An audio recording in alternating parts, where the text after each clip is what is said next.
కర్నూలు జిల్లా పత్తికొండ అభివృద్ధి మీద స్థానిక కాంగ్రెస్ పార్టీ కార్యాలయంలో ఏర్పాటు చేసిన సమావేశంలో పత్తికొండ నియోజకవర్గ ఇన్ఛార్జ్ క్రాంతి నాయుడు పాల్గొన్నారు. ఈ సందర్భంగా ప్రస్తుత ప్రభుత్వం ఏడాది పాలనలో పత్తికొండకు ఒరిగింది ఏమీ లేదని అన్నారు. ప్రభుత్వాలు మారినా పత్తికొండను పట్టించుకునే పరిస్థితి లేదని ప్రజలు నిరాశ నిస్పృహలు వ్యక్తం చేస్తున్నారని అన్నారు.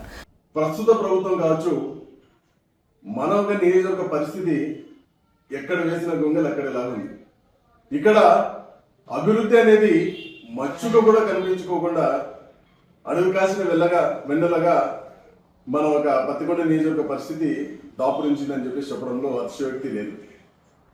మీరు చూడొచ్చు, ప్రస్తుత ప్రభుత్వం ఇదే టీడీపీ పార్టీ వాళ్ళు ఇక్కడ 30-40 ఏళ్ళ నుంచి ఉన్నారు. 4-5 టర్మ్స్ గా ఉన్నారు. వాళ్ళు పోయిన ప్రభుత్వంలో వాళ్ళు ఏదో చేస్తామని చెప్పేసి వాళ్ళు వచ్చారు. కానీ మనం అందరం గమనించాల్సింది ఏంటంటే, ఈ యొక్క నియోజకవర్గంలో ఏదైనా అభివృద్ధి జరిగిందంటే అది కేవలం కాంగ్రెస్ పార్టీ హయాంలోనే జరిగింది. ఈరోజు ఈ యొక్క పరిస్థితి చూస్తే మీరు మరీ దయనీయంగా మారిపోతా ఉంది. విద్య కావచ్చు, ఉపాధి కావచ్చు, వైద్యానికి కావచ్చు, పరిశ్రమలు కావచ్చు, ఉద్యోగ అవకాశాలు కావచ్చు, వలసలు కావచ్చు, నీరు కావచ్చు, ఏదైనా కానీ ప్రతి ఒక్క విషయంలో ఈరోజు మనం ఇక్కడ మోసపోతా ఉన్నాం.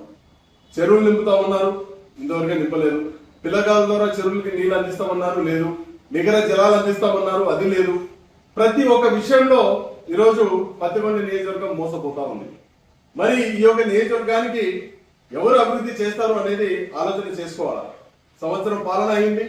సంవత్సరం పాలనలో వీళ్ళు ఇస్తామన్నటువంటి ఎన్నో పథకాలు కావచ్చు, సూపర్ 6 అని చెప్పేసి ఈ యొక్క ప్రభుత్వం ఏర్పాటు చేసినటువంటి వాళ్ళ ఒక పరిస్థితి, ఈరోజు ఒక పథకాల పరిస్థితి ఏంటి అనేది ఆలోచన చేయండి.